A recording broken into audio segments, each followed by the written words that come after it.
शाळेत साधा शिपाई असलेला हा व्यक्ती आज पारधी समाजाच्या शिक्षणासाठी झटतोय. अहिल्यानगरच्या चिखली गावातील अनंत झेंडे ते केवळ 1 दिवसांचे होते जेव्हा त्यांच्या आई निधन पावल्या. पण घरच्यांनी आणि गावकऱ्यांनी त्यांना लाडात वाढवलं. आजोबा, वडील, चुलते सगळेच कुठल्या ना कुठल्या सामाजिक कार्यात गुंतलेले.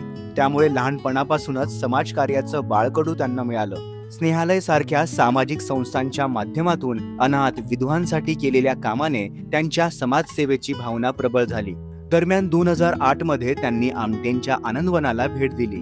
साधनाताईंच्या भेटीनंतर त्यांनी वयाच्या अवघ्या 25व्या वर्षी पारधी समाजासाठी बाबा आमटे सामाजिक संस्था सुरू केली.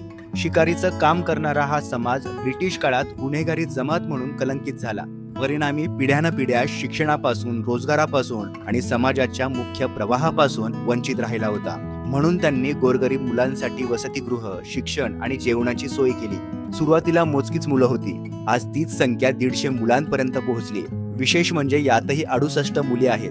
या मुलांना घालायला कपडेही नव्हते, पायात ना चप्पल, ना जन्मदाखले आणि शाळा तर दूरच. मात्र अनंत झेंडेंनी या मुलांना ओळख दिली, निवारा दिला, शिक्षणाची संधी दिली. आपल्या संस्थेमार्फत त्यांच्यावर काम केलं, त्यांची जडणघडण केली आणि सर्वात महत्त्वाचं म्हणजे त्यांच्या जीवनाला दिशा दिली. त्यांच्या संस्थेच्या नवजीवन उपक्रम अंतर्गत कौशल्य विकास, काउन्सिलिंग, बालविवाह थांबवणे अशी अनेक कामं आज होत आहेत. आज या संस्थेतील काही मुलं जिल्हा परिषद शाळेत शिक्षण घेत आहे, काही प्रायव्हेट कंपन्यांमध्ये नोकरी करताय, तर काही स्वतः समाजासाठी काम करताय.